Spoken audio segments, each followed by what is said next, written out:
All right, welcome everybody to our first online lecture for Political Science 1513, American Federal Government. And in this video, I'm basically going to cover everything involving the presidency and the bureaucracy that we weren't able to sufficiently cover in class during our first meeting, and that I won't be able to go over during the second half of this week because, of course, as you know, I will be away from campus Wednesday, Thursday, and Friday.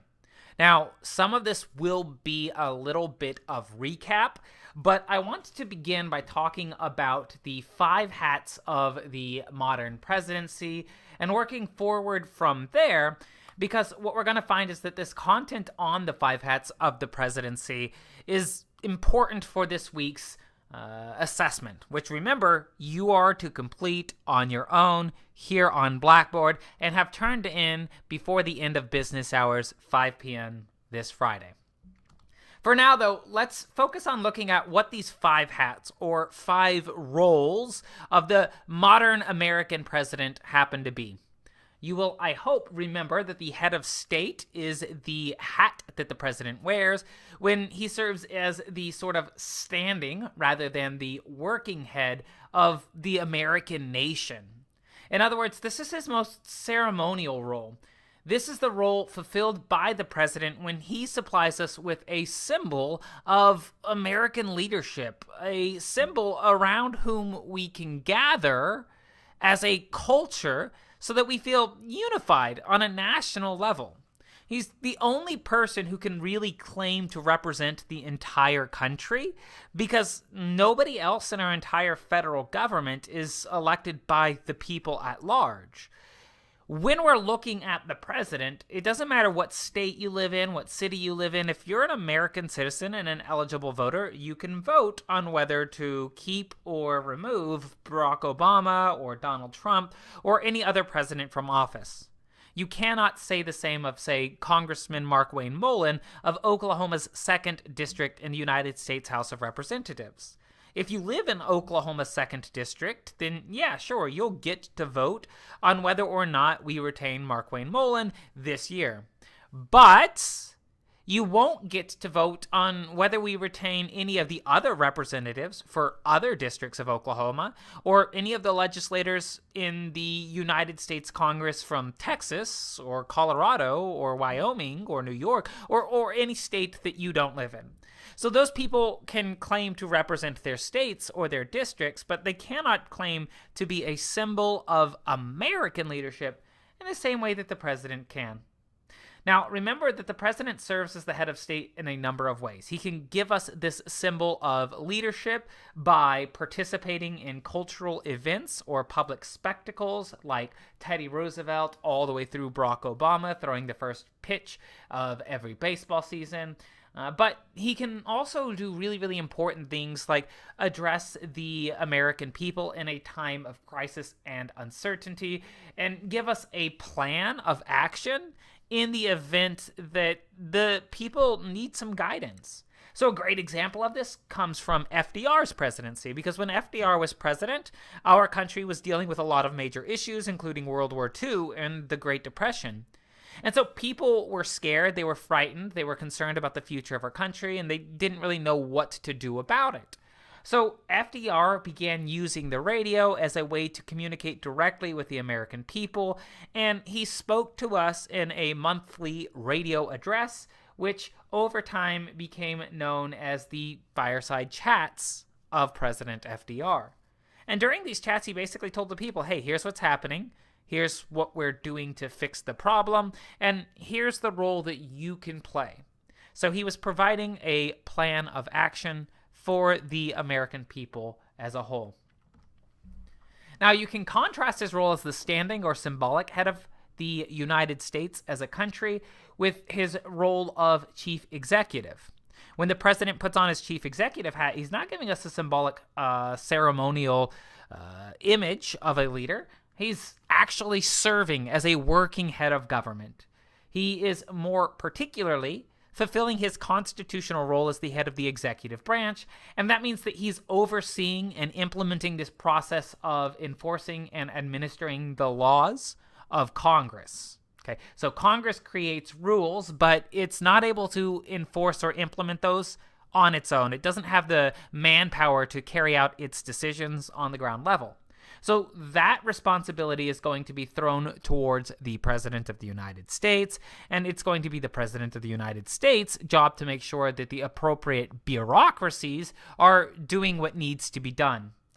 This might involve, for example, signing an executive order in which he mobilizes troops to enforce law and order at home.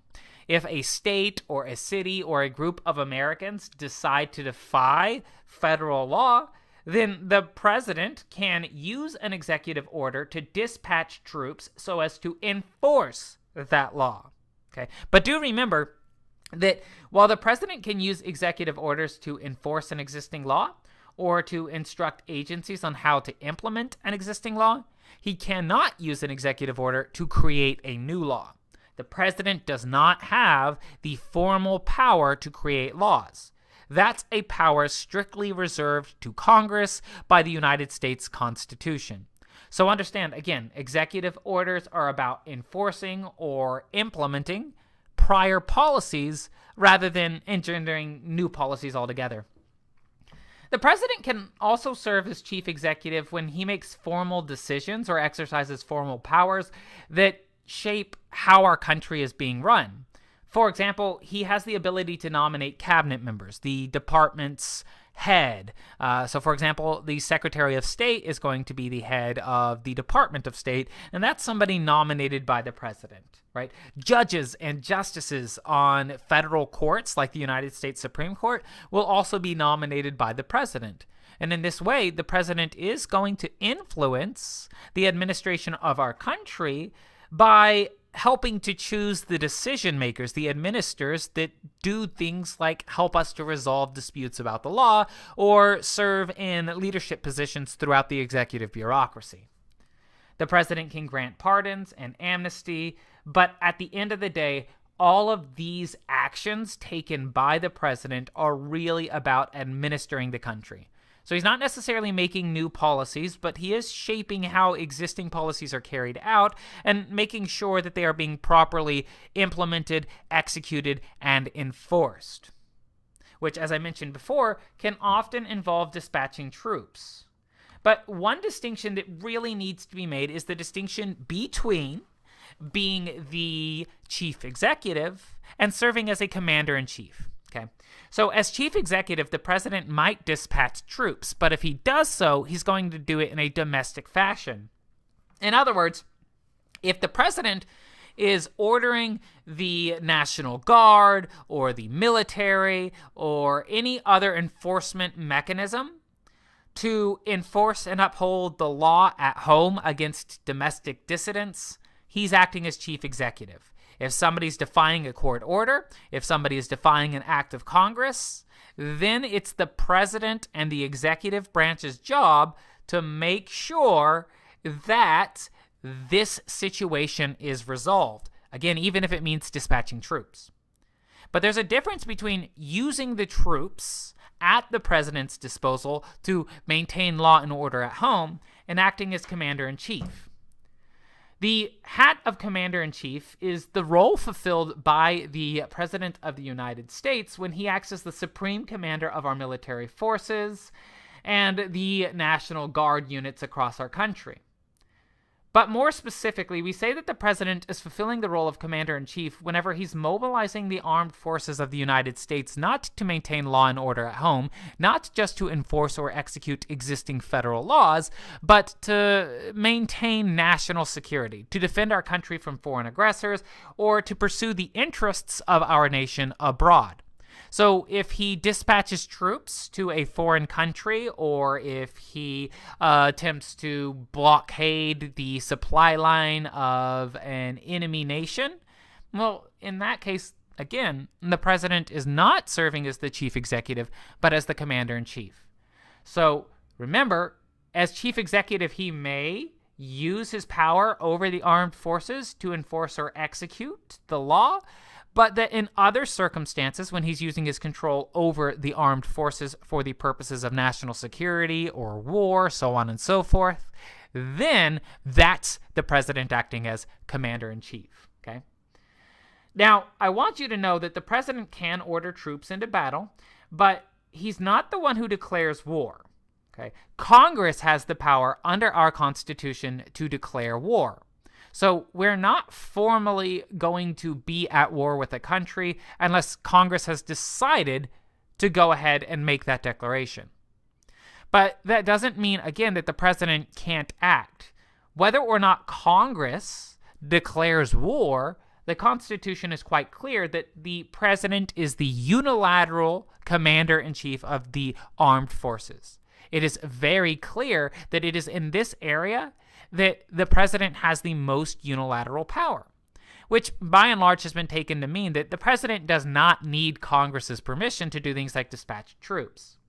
Now, there has been an attempt to rein this in with the War Powers Act of 1973, which basically tells the president that he can dispatch troops to a foreign country for up to 90 days, but that after 90 days is up, he either has to bring those troops home or get Congress to declare war.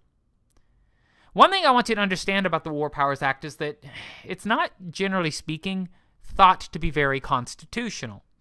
And so it's really become sort of a political symbol. And what we're going to discover is that most presidents kind of respect the War Powers Act out of deference to Congress and so that they're not seen as a dictator. But they also recognize that if they really, really wanted to, they could ignore it. Okay. Now, the only one to have done so at this point is Barack Obama. Barack Obama did violate the War Powers Act, but every other president has generally respected it. One thing you'll note is that nothing happened to Barack Obama when he did decide to ignore the War Powers Act. Why? Well, because again, Congress sort of recognizes that the War Powers Act is politically important. It sends a message, but that if they attempted to enforce it and brought it to a court of law, it might not stand up to judicial scrutiny, okay? One way or the other, when we are talking about the president serving as commander-in-chief, understand that this is his most formal role, and it is here that the president is at his most powerful. The president is at his second most powerful when he's serving as the chief diplomat. So next to dealing with matters of war, the president's formal powers are greatest when we are looking at his function in foreign policy. Okay, the president serves as the chief diplomat when he acts as the leader of our country, not to the American people, but to foreign countries, peoples, and leaders.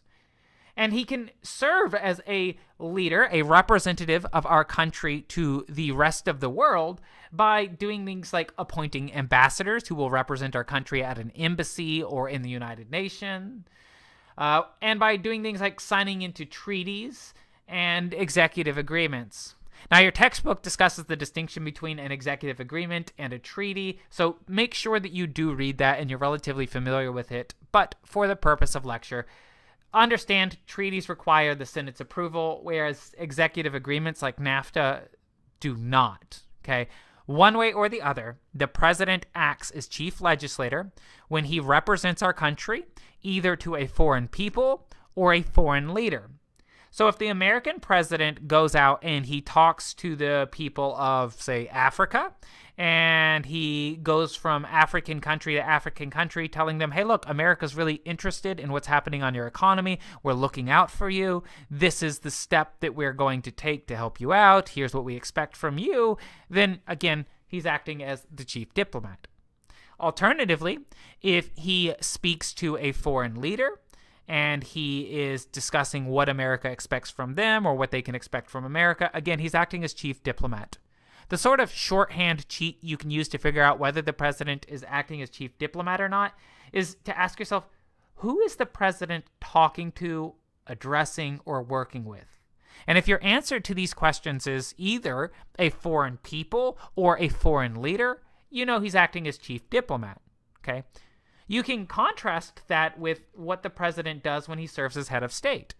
if the president is interacting with, addressing, or working with the people, then he's probably serving as the head of state. Okay, so if you're talking to the American people directly, usually, not always, but usually we're fulfilling the role described as head of state. Whereas if you're talking to foreign leaders or foreign peoples in other countries, that's going to be chief diplomat. Now, I did say that when the president is talking directly to the American people, usually that means he's fulfilling the role of head of state.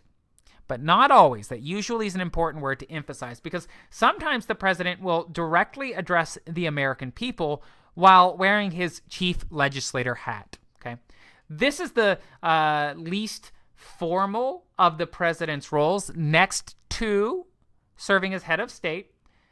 And I think it's one that confuses a lot of students, because remember, the president is not a part of the legislative branch. To legislate is to create laws, and he does not have the power to do that.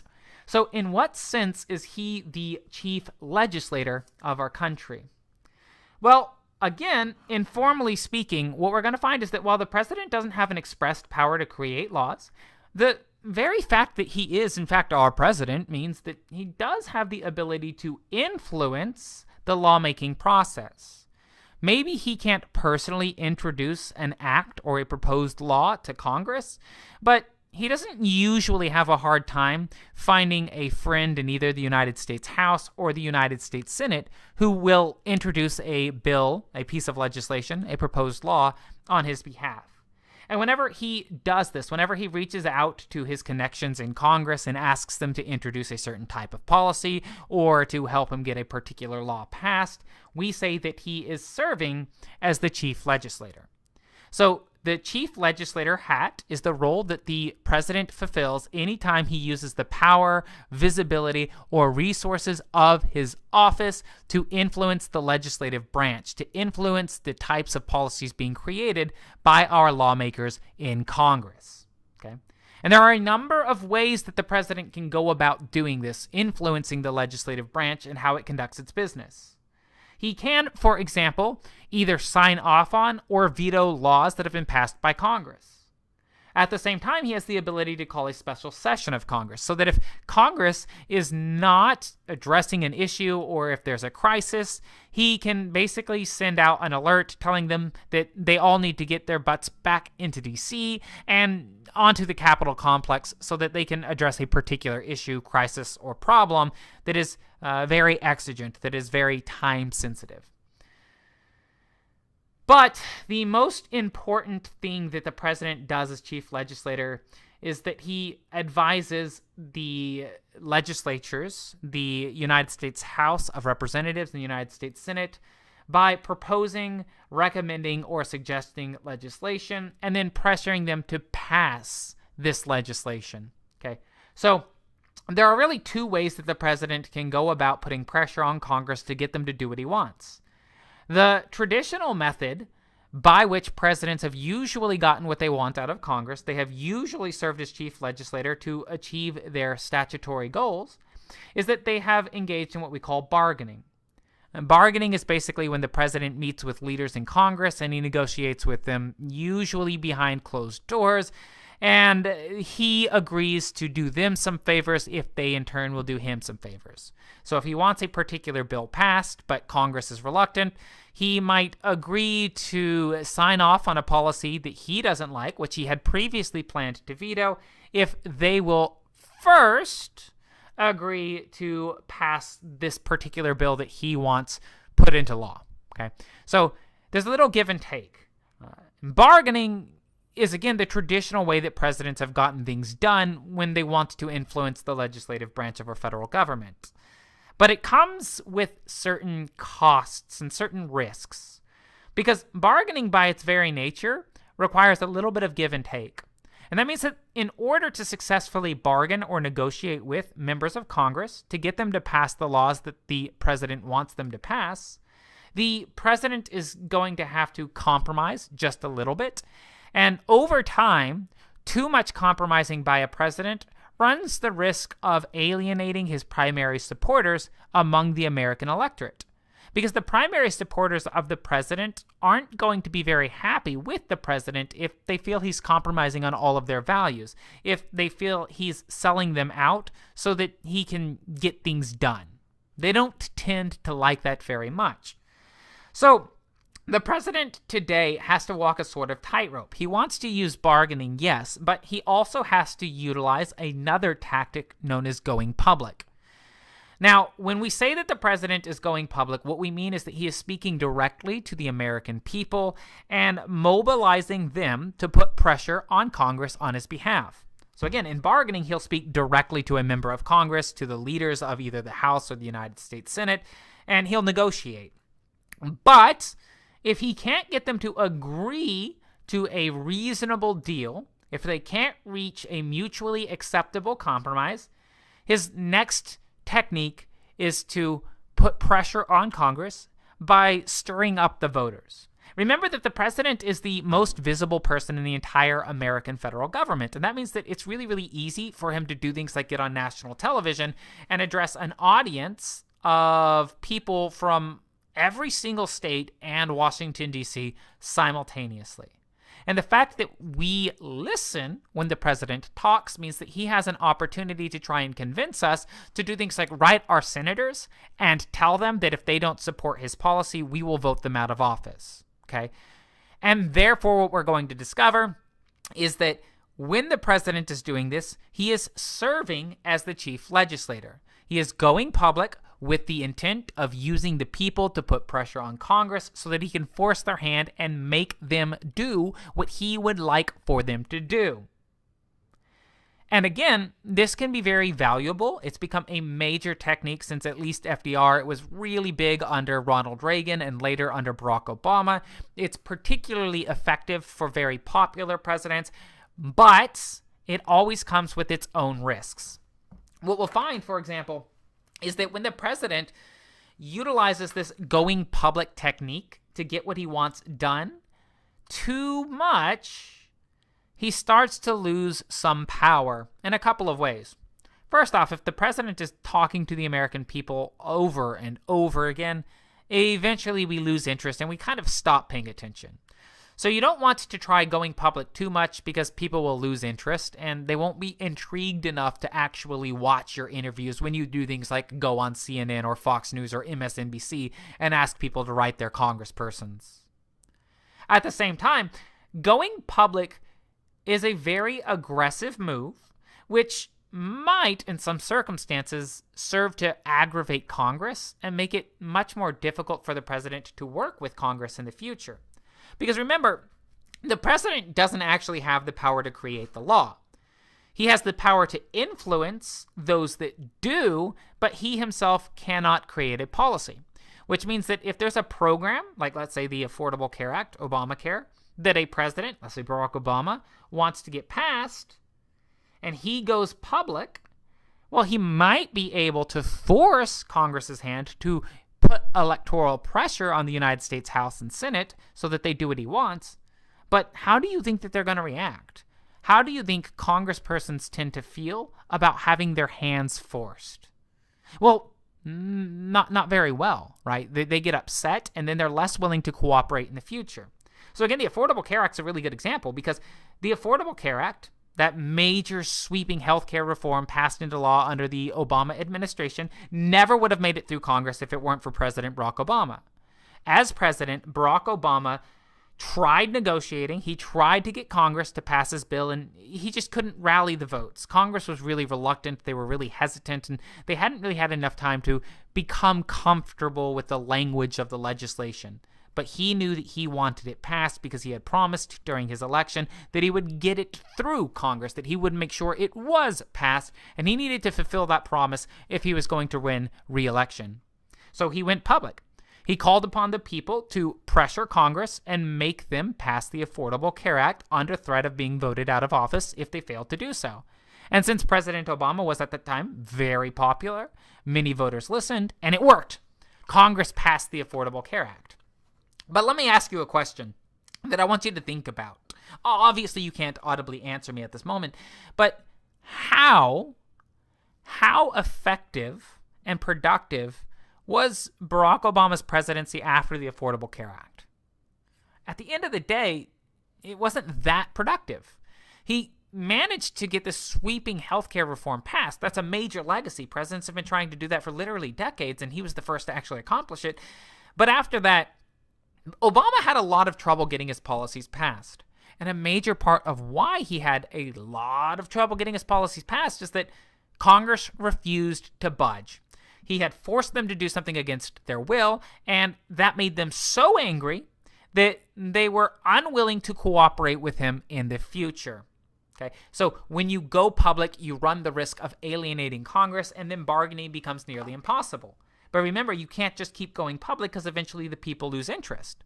So the modern president, in serving as chief legislator, has to walk that tightrope. There has to be a balance between bargaining, compromising behind closed doors, and going public, forcing Congress through electoral mobilization to do what you want them to do. Whether the president relies more on going public or bargaining, he acts as the chief legislator anytime he tries to influence Congress's actions. So if you see the president threatening to veto legislation or actually vetoing legislation, if you see him going public, if you see him giving a State of the Union address where he talks to Congress, tells them the problems that our country is facing and the types of solutions that he would like to see, you know that he is acting as the chief legislator.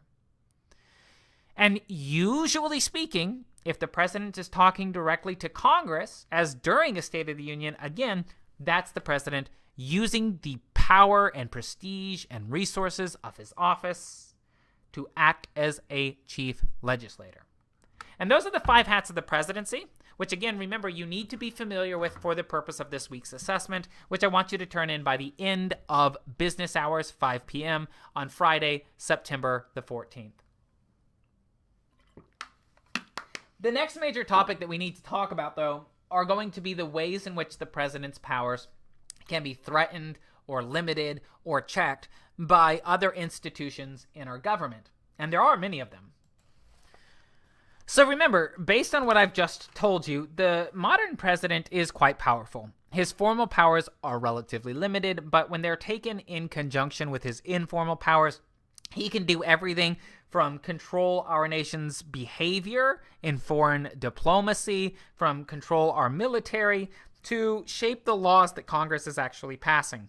This undeniably makes him the strongest person in the entire American government. But you need to understand that while the president is very important and very influential and has a lot of power, he's not a comic book villain. He's not omnipotent, and he can't do whatever he wants. Remember, a major theme of this week's lecture is that the President of the United States very rarely gets to act alone. Usually, if the president wants to get something done, he's going to have to work with other people in the government. And a major reason why he has to work with other people is that the president's powers are going to be in many ways limited by a variety of different factors, both built into our Constitution and just practically present in American politics. So let's start with the first, and I think the most obvious example, what we call the presidential imperative.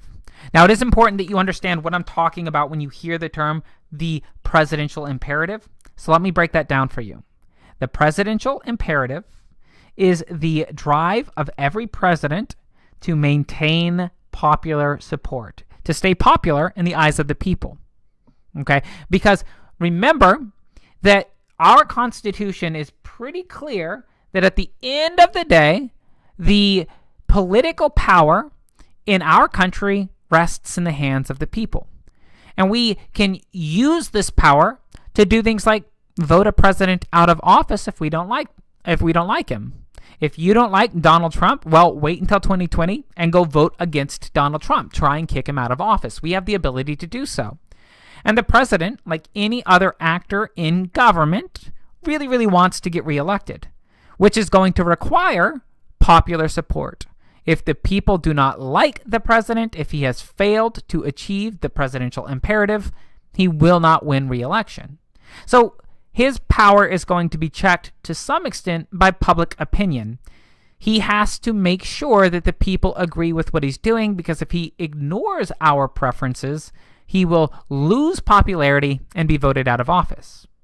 But what about, you might ask, presidents in their second term? Because remember, since FDR, we've actually got a constitutional amendment which says that no president will serve more than 2 consecutive 4-year terms. So if I've already served my first term, gotten reelected, and I'm in my second term, I know that I don't have to try and get reelected. So why then should I, as a president in his second term, care about this presidential imperative? Well, for a couple of reasons. First, understand that whenever a president is popular, his party tends to do better in congressional elections, and he's more likely to be followed up by a member of his own party. Whereas if a president is unpopular, his party tends to suffer in congressional elections, and he's more likely to be replaced by a president from the other party, which is not great if you are the president, because presidents have goals. They have policies that they want to see passed into law. And what they recognize is that if their party loses control of Congress and the opposite party takes control of the White House when they leave office at the end of their second 4-year term, then everything they've spent the last 8 years of their life doing is about to be dismantled.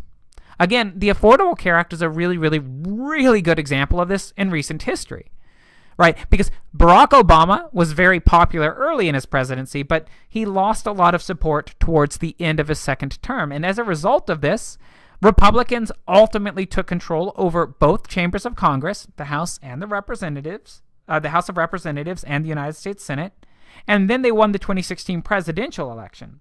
So now we have a Republican-controlled Congress and a Republican-controlled president. I don't know if this is going to last through the 2018 midterm election that we'll have this November, but for now, Republicans are really the ones in control of things. And as a result, a lot of what Barack Obama worked very hard for has been essentially dismantled. The Republicans, who have taken control of Congress and the White House, use their newfound political power to get rid of what we refer to as the individual mandate. The individual mandate is that part of the Affordable Care Act, which basically requires individual citizens to have health insurance and fines them if they fail to do so. Now, that might not seem like such a big deal because the Affordable Care Act as a whole is still, at least technically speaking, the law of the land. But in practice, what the Republicans recognized is that the individual mandate was the funding mechanism that made the Affordable Care Act possible. And without that funding, without the fees levied on uninsured citizens, the Affordable Care Act can't, practically speaking, remain solvent. It needs the money, and without that money, it can't be implemented, which means that for all practical purposes, all of that work that Barack Obama did in order to get the Affordable Care Act passed has now gone in the gutter. It was a waste of time, essentially, because Republicans have undone his major accomplishment. Presidents don't like having their legacies tarnished in this way. They don't like having their accomplishments torn apart by the next administration. They want to leave a lasting legacy and make a long-term difference. And so even in their second term, they have to pay attention to the people. And this necessitates, right, that again, they see to the presidential imperative, which again is going to check their power. They can't do anything that's wildly unpopular without losing popular support and therefore suffering electoral defeats, either when they run for re-election or when their parties begin running for election. Another reason why the presidential imperative is really important is that it's going to really affect the president's ability to get things done, in particular when we're talking about acting as the chief legislator. Because remember, the president is not able to make laws. He can only influence those people who do make laws. He can do that directly by bargaining with them or indirectly by reaching out to the American people and asking us to put pressure on Congress on his behalf. But both of these tactics require some degree of popularity. Because if a president is extremely unpopular, his party is going to lose seats in the legislature, and people in Congress are going to be primarily members of the opposite party. And members of the opposite party aren't as likely to work with the president as would congresspersons from his own party. And at the same time, what we're going to find is that if a president is really, really unpopular, you as a congressperson might not want to be associated with that president. You as a congressperson might not be willing or able to compromise with a president, because to do so when that president is unpopular would make it harder for you to get reelected. That's not an ideal situation. Okay, so again, at the end of the day, popularity makes it very difficult for the president to do whatever he wants. It is difficult to bargain with Congress if he doesn't maintain popularity. Similarly, if he wants to try and force Congress's hand by going public, that again is going to require a great deal of support in the general public. If a president goes to the public and asks them to help him accomplish his goals, but the public hates that president, they're not likely to respond. And so going public is only possible if the president is popular. At the end of the day, then, this presidential imperative to maintain popularity is the number one most important factor in determining how powerful a particular president will be. The more popular president, the more effective and powerful that president happens to be. The less popular, the less effective, the less powerful, the less able he, or maybe one day she, will be to accomplish his or her goals. Okay, so the first way in which the president's power is checked is by we the people, is by popularity and the necessity of the presidential imperative. But the president's power can also be checked by the legislative branch, the legislator, the United States House, and the United States Senate. There are a number of really important ways in which the legislator can check the president if it feels he's abusing his power, getting too strong, or simply acting out. The most extreme way that Congress can respond to a president if they don't like what he is doing is that they can impeach and potentially remove the president from office. But when it comes to impeaching and convicting a president, there are a few points that I need to make because we've got a lot of confusion and misconception surrounding this process. So, on the first hand, understand that a president is not necessarily removed from office just because he's been impeached. Impeachment is basically the process by which the United States House of Representatives is able to formally charge the president with a crime. Okay, so to impeach a president is to formally charge him with a crime. You can't impeach a president just because you don't like him or because he's unpopular.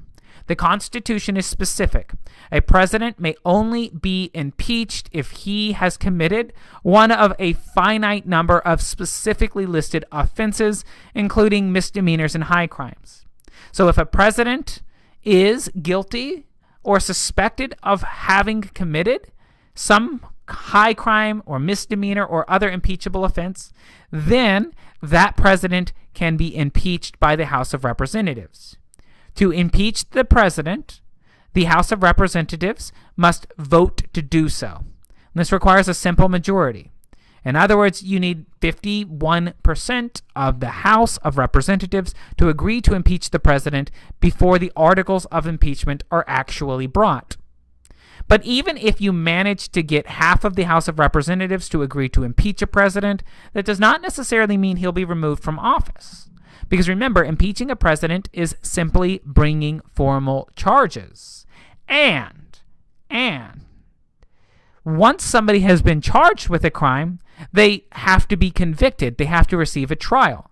And this is true for individual citizens. If a police officer accused you of murder or theft, you wouldn't go straight to prison. You would be charged formally, and then you would be given a trial. Your trial would be carried out in a court of law, but the president's trial is going to be carried out in the United States Senate. So once the House of Representatives has agreed to impeach the president, he is put on trial. and he is going to testify before the United States Senate, and they are ultimately going to decide whether to convict him of the crime with which he has been charged. If they do agree to convict him, then and only then will he actually be removed from office. But convicting a president is extremely difficult because it requires a supermajority, a 2/3 majority of the Senate to agree before the president will actually be kicked out of office. And that's never happened. In our country's history, we have had 2 separate presidents which were impeached. Most recently, we're talking about Bill Clinton. But neither of these impeached presidents were subsequently convicted. Both of them remained in office. Now, there was Richard Nixon, who we believe probably would have been convicted had he stayed in office, but he resigned before we could get him, so he was sneaky. And we don't really know what would have happened. What we do know, however, is that impeaching and subsequently removing the president from office does give Congress a great deal of power to check a particularly tyrannical president. But this is sort of the last-ditch effort. This is a nuclear option for a president who has betrayed his country or engaged in a flagrantly criminal activity. And by and large, it was not designed to be easy or utilized in day-to-day politics. So most of the time, when we're talking about legislative checks on the power of the executive branch, we're looking at the power of the legislature to cut the president's funding. Remember, the president does not have the power to create laws, which means he cannot create a law to do something like, say, levy a new tax that we have to pay. If he can't tax us, he can't fund his programs. He can't pay his soldiers. He can't make sure that the bureaucrats responsible for doing things like implementing the Affordable Care Act are receiving their paychecks. So Congress can check the president by refusing to fund his programs, and that's going to make him look weak. That's going to upset his supporters in the next election, because remember, they voted on him to get things done, and now he's failing to do so because he doesn't have the funds. Similarly, Congress can check the president by refusing to pass his policies. He doesn't have the power to create laws, and so he has to rely on cooperation from those people who do. And if they refuse to cooperate, he's not going to be a very effective leader. Finally, it is true that the president can veto an act of Congress. But with a 2/3 majority vote in both the House of Representatives and the United States Senate, Congress can override a veto. Now, this is very rare because usually a president will recognize that Congress has enough support to override his veto before he issues it, and therefore to avoid looking weak, he just won't issue a veto unless he knows it'll win out, right? But at least occasionally we'll see a president veto a piece of legislation and then have that veto overturned. This happened during Barack Obama's administration, for example. So again, these are all the ways that the legislative branch can check the executive branch, and in particular, threaten the power of the president over in the executive branch. But it is not just the legislative branch which can check the presidency. We also have the judicial branch. And the judicial branch can check the powers of a president by ruling his actions unconstitutional. We'll talk about this a little bit more when we get to our week on the judicial branch. But by and large, if the Supreme Court determines that a president's actions have been unconstitutional, then he has to essentially back away and try again.